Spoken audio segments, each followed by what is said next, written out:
আসসালামু আলাইকুম। আশা করছি সবাই ভালো আছেন। আজ থেকে শুরু হলো প্রাইমারি শিক্ষক নিয়োগের প্রধান শিক্ষক পদের আবেদন। তো এখানে দেখতে পাচ্ছেন যে মানবন্টন এবং আ যোগ্যতা আবেদন করার। তো আজকে থেকে আবেদন শুরু হয়েছে ১২টা থেকে এবং আবেদন শেষ হবে আগামী মাসের ২০ তারিখে সন্ধ্যা ৬টা পর্যন্ত।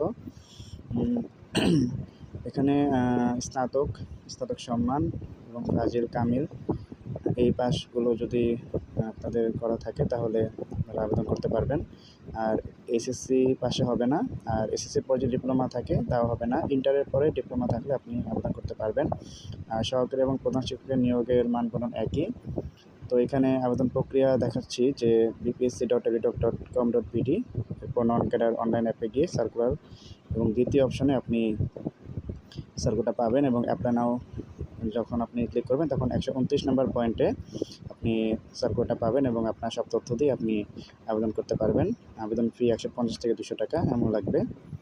তো আগামী হয়তো ডিসেম্বর বা জানুয়ারির দিকে পরীক্ষা হয়ে যেতে পারে এমন একটা কথা জানিয়েছে। তো আপনারা ধীরে সুস্থে আবেদন করুন যেন কেউ ভুল না হয় এবং যথাযথভাবে প্রিপারেশন গ্রহণ করুন। আসসালামু আলাইকুম।